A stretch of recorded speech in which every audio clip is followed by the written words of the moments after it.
का पेपर 30 दिसंबर की second shift का एग्ज़ाम एनालिसिस है। ये 30 दिसंबर 20% की दर से 2 वर्ष की कोई राशि चक्रवृद्धि ब्याज की दर से 720 हो जाती है। यानी कि ये पूरा मिश्रण पूछा है। यानी कि अपन को ये दी है 20% 2 वर्ष में कितने होता है, 20 इंटू 2 दूनी 4 यानी कि 44%। 44% जिसमें 144% की वैल्यू दी है अपन को 720 रुपये। तो 100% की वैल्यू निकालना है तो ये आ जाएगी अपनी 500 रुपये, मूलधन 500। और ये पूछा था किसी समबाहु त्रिभुज के बाह्य भुजाओं की संख्या 18 है तो आंतरिक कोण ज्ञात करना। तो बाह्य भुजा कितना होता है 360 डिग्री, जिसमें 18 का मतलब एक का देखना है अपन को। 18 दूनी 36 20 डिग्री। तो आंतरिक कोण प्लस बाह्य कोण बराबर 180। इसमें एक दिया है आंतरिक कोण ज्ञात करना है, बाह्य कोण यानी कि आंतरिक प्लस 20। 180 में से 20 घटा दें तो 60 डिग्री 160 डिग्री आंसर हो जाएगा।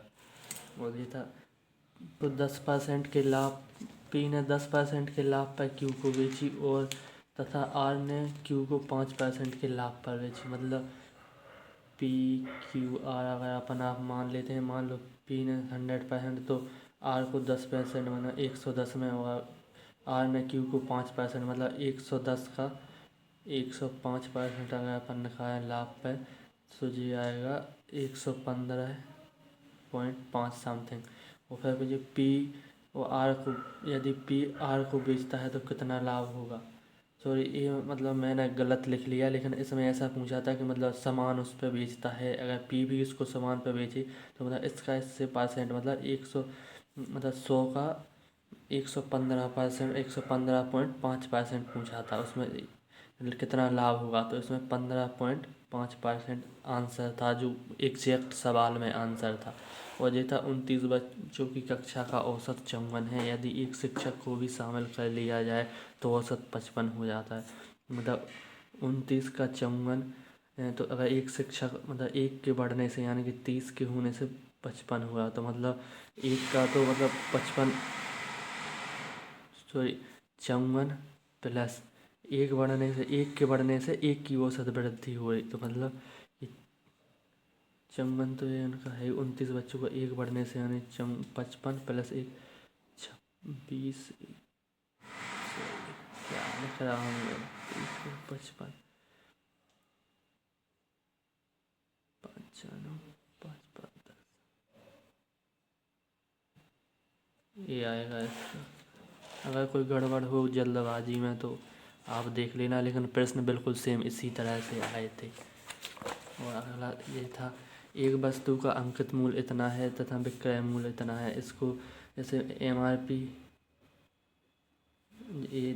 जे दी है और जो मतलब ये विक्रय मूल्य सेलिंग प्राइस ए है, तो मतलब इसको इसमें से घटाएंगे, मतलब सॉरी इसको इसमें से घटाएंगे तो ये आएगा 8570 5430 03445 मतलब अब इसको 3140 में 857 का इंटू 100 तो अगर जो भाग देंगे जो भी बचेगा उसकी छूट। लेकिन जो उसमें पेपर में सवाल था उससे ऐसे में आ नहीं रहा था, तो उसमें अगर अपन उसमें मैंने तो ऐसे किया था 5430 75 70 जो भी आया इंटू 100 जो भी आया उसमें से 100 में से माइनस करके उसमें 28 पॉइंट कुछ समथिंग आंसर आ रहा था।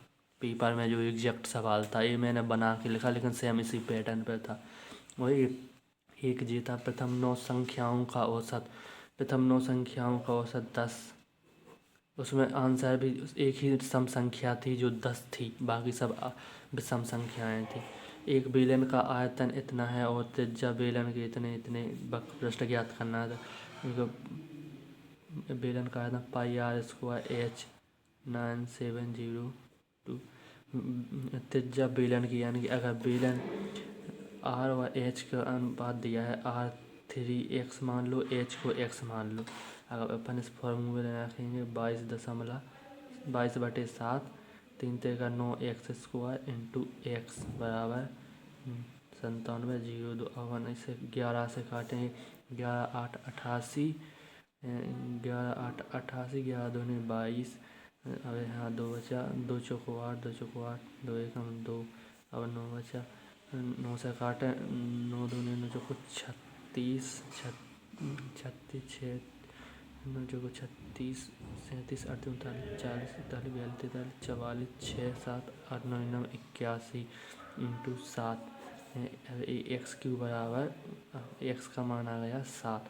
तो अब यहाँ रख लो 7 21 और 7। अब बक पेस्ट 2πr h, इसमें मान रख दो 2 गुणे 22/7 इंटू आर का मान 21, एच का मान 7। जो भी आंसर है वो आंसर हो जाएगा इसका।